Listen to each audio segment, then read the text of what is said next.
Asante, mimi naitwa Steven Sangolo Kutwa, County Commissioner Baringo. Nataka kusema kwamba leo asubuhi mwendo wa saa 1 asubuhi kulikuwa na watu ambaye wali-attack magari ambayo ilikuwa inaenda soko. Leo ni soko ya Nginyang, haswa ya mifugo. Na kwa sababu ya visa ambayo tumekuwa nayo kwa barabara ya Marigat kwenda Loruk kwenda Chemolingot, tumepanga mpango ambayo tumekuwa tukipatia magari escort ili kuona kwamba watu wanasafiri kwa usalama. Leo katika ule msafara majambazi waliweza kutokea msituni na wakaanza kumiminia magari marisasi. Uzuri ile msafara ilikuwa na escort ya OCS wa Loruk na waliweza kurespond, na baada ya hiyo wakaenda kuanza kutafuta nini imetokea. Mwishowe tukapata kwamba mtu mmoja aliweza kuuawa.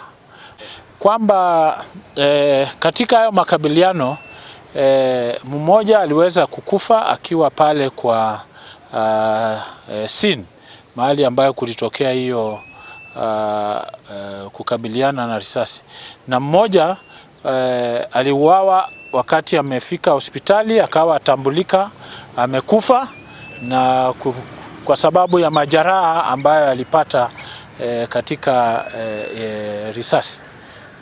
Asante sana. Na wawili wameweza kujeruhiwa.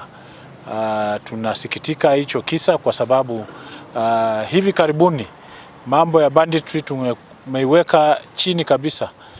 Lakini tunaona kwamba sasa imechukua mwenendo mwingine, wameanza kuja kwa barabara na sio banditry, wale ambao wanajaribu kudumisha uchumi wa mahali pamoja ama pengine.